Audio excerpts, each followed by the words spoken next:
Friends, आप सभी का आपके अपने YouTube चैनल यूपीएससी इन्फो 24 में स्वागत है। तो दोस्तों, हम उम्मीद करते हैं कि आप सभी लोग स्वस्थ होंगे और खुश होंगे। फ्रेंड्स, ये जो वीडियो है ये पीजीटी नागरिक शास्त्र का भाग 86 है। तो अगर आप टीजीटी, पीजीटी और एलटी ग्रेड की तैयारी कर रहे हैं तो ये वीडियो आपके लिए है। स्टार्ट करते हैं आज का पहला नंबर क्वेश्चन, जो 21 नंबर से शुरू हो रहा है। क्वेश्चन है फ्रेंड्स, राज्यसभा का सभापति निर्वाचित होता है। राज्यसभा का सभापति निर्वाचित होता है। ऑप्शन 1 है राज्यसभा के निर्वाचित सदस्यों द्वारा, राज्यसभा के सभी सदस्यों द्वारा। 3 ऑप्शन है संसद के निर्वाचित सदस्यों द्वारा। ऑप्शन 4 है संसद के सभी सदस्यों द्वारा। तो आंसर जो हो जाएगा 4 सही हो जाएगा, संसद के सभी सदस्यों द्वारा। व्याख्या देख लेते हैं। भारत का उपराष्ट्रपति राज्यसभा का सभापति होता है, जो किसी भी सदन की सदस्यता ग्रहण नहीं करता। वह अनुच्छेद 66 के अनुसार निर्वाचित होता है, जिसमें सदन के सदस्य निर्वाचित गण के रूप में भाग लेते हैं। यह चुनाव अनुपातिक प्रतिनिधित्व पद्धति के अनुसार एकल संक्रमणीय मत द्वारा होता है। ऐसे निर्वाचन में मतदान गुप्त होता है। आगे देखिए 22 नंबर क्वेश्चन, निम्नलिखित में से किस अधिकार को डॉक्टर भीमराव अंबेडकर ने संविधान का हृदय और आत्मा कहा है? ऑप्शन 1 है समता का अधिकार, ऑप्शन 2 है शोषण के विरुद्ध अधिकार, ऑप्शन 3 है संवैधानिक उपचारों का अधिकार, ऑप्शन 4 है धर्म की स्वतंत्रता का अधिकार। तो आंसर जो हो जाएगा 3 सही हो जाएगा दोस्तों। संवैधानिक उपचारों के अधिकार को डॉक्टर भीमराव अंबेडकर ने संविधान का हृदय और आत्मा कहा है। व्याख्या देख लेते हैं।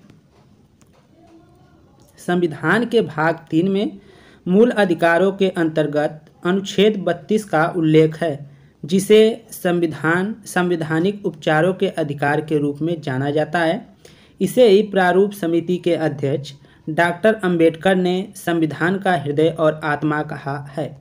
आगे देखिए 23 नंबर क्वेश्चन, भारत का उच्चतम न्यायालय संयुक्त राज्य अमेरिका के उच्चतम न्यायालय से भिन्न है। किस रूप में भिन्न है ये आपको बताना है। ऑप्शन 1 है संविधान के संरक्षण की भूमिका में, सलाहकार की भूमिका में, देश के न्यायिक क्षेत्र में सर्वोच्च सत्ताधारी की भूमिका में, अपने रिक्त अधिकार क्षेत्र में। तो किसमें वो भिन्न है ये आपको बताना है। तो ऑप्शन आपका ये जो है 2 सही हो जाएगा, सलाहकार की भूमिका में। भारत का उच्चतम न्यायालय संयुक्त राज्य अमेरिका के उच्चतम न्यायालय से भिन्न है। किस रूप में? तो सलाहकार की भूमिका में। व्याख्या देखते हैं। भारत का उच्चतम न्यायालय अनुच्छेद 143 के तहत राष्ट्रपति को परामर्श देने के संदर्भ में सलाहकारी भूमिका निभाता है, जबकि संयुक्त राज्य अमेरिका के उच्चतम न्यायालय के पास इस प्रकार की कोई शक्तियां नहीं है। आगे देखिए 24 नंबर क्वेश्चन, हम एक संविधान के अंतर्गत कार्य करते हैं, किंतु संविधान वह है जैसा कि न्यायाधीश बतलाते हैं कि वह यह कहता है। यह जिस न्यायपालिका के विषय में है वह है। तो ये किसके बारे में है? एक बार क्वेश्चन को दोबारा सुन लेते हैं। हम एक संविधान के अंतर्गत कार्य करते हैं, किंतु संविधान वह है जो कि न्यायाधीश बतलाता है कि वह यह कहता है। यह जिस न्यायपालिका के विषय में है वह है। तो आंसर है ऑप्शन 1 है भारत में, ऑप्शन 2 है इंग्लैंड में, ऑप्शन 3 है संयुक्त राज्य अमेरिका में, ऑप्शन 4 है चीन में। तो आंसर जो हो जाएगा दोस्तों 24 का वो 3 हो जाएगा, संयुक्त राज्य अमेरिका में। व्याख्या देख लेते हैं।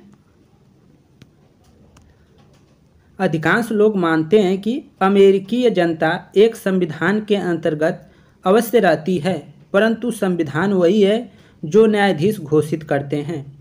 इसी संदर्भ में उपयुक्त कथन है कि हम एक संविधान के अंतर्गत कार्य करते हैं, किंतु संविधान वह है जैसा कि न्यायाधीश बतलाते हैं कि वह यह कहता है। यह उक्ति संयुक्त राज्य अमेरिका की न्यायपालिका से संबंधित है। अगला क्वेश्चन 25 नंबर, सरकारिया आयोग किनके बीच के संबंधों का पुनरावलोकन करने हेतु बनाया गया था। ये क्वेश्चन बार बार पूछा जा रहा है दोस्तों। तो इसका जो आंसर हो जाएगा 25 का 4 सही हो जाएगा, केंद्र और राज्य के बारे में। ठीक है, सरकारिया आयोग किनके बीच के संबंधों को पुनरावलोकन करने हेतु बनाया गया था, तो आंसर हो जाएगा केंद्र और राज्य के। ठीक है, केंद्र और राज्य के बीच जो थे उसको ये अवलोकन करने के लिए बनाया गया था। व्याख्या देख लेते हैं। सरकारिया आयोग का गठन आर.एस. सरकारिया की अध्यक्षता में किया गया। केंद्र सरकार द्वारा केंद्र व राज्य के संबंधों से संबंधित विषय पर रिपोर्ट प्रस्तुत करने हेतु इसका गठन किया गया था। आगे देखिए 26 नंबर क्वेश्चन।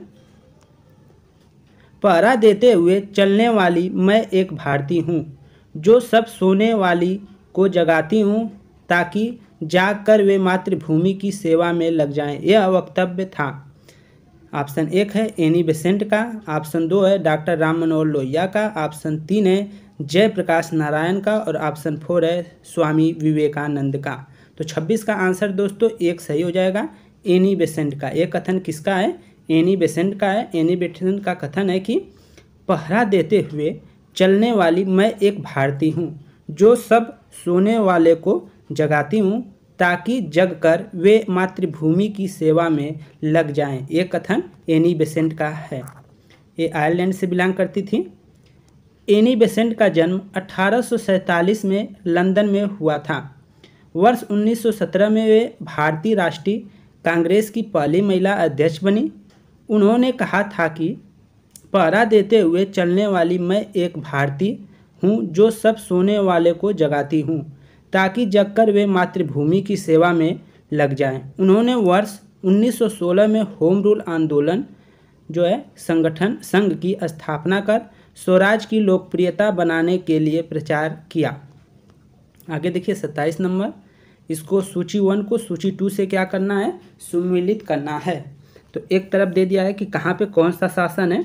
भारत है, भारत में लोकतंत्र या जनतंत्र है। ठीक है, नेपाल, तो नेपाल में आपको फांसीवाद देखने को मिल जाएगा। ठीक है, और सोवियत संघ में जो था पहले वो सर्वाधिकारवाद का समर्थक था। और ईरान जो है पश्चिमी देश है, उधर सऊदी अरब के पास, तो ये धर्मतंत्र से संबंधित है। तो ये मिलान हो जाएगा। अब इस मिलान को देखकर आप आंसर कर सकते हैं। ठीक है, तो आपका आंसर देखेंगे तो आंसर जो हो जाएगा, इधर भारत का था जनतंत्र, नेपाल का था फांसीवाद, सोवियत संघ का था सर्वाधिकारवाद और ईरान का था धर्मतंत्र। तो एक पहला का ए का दूसरा जो होगा वही आंसर हो जाएगा। तो तीसरा हो जाएगा, तीसरा नेपाल का चौथा, तो ये दोनों चौथा है। सोवियत संघ का पहला, ये पहला, और इसके बाद ये। तो दोस्तों इसमें से दोनों सही हो जाएंगे। ठीक है, दोनों एक ही ऑप्शन हो गया है, आगे पीछे रहना चाहिए। तो ए वाला सही है हमारा, 3 या 4 कर लेंगे, दोनों एक ही है, एक ही टाइपिंग हो गया है। ठीक है, आगे देखिए। भारत एक जनतांत्रिक या लोकतांत्रिक शासन व्यवस्था वाला गणराज्य है।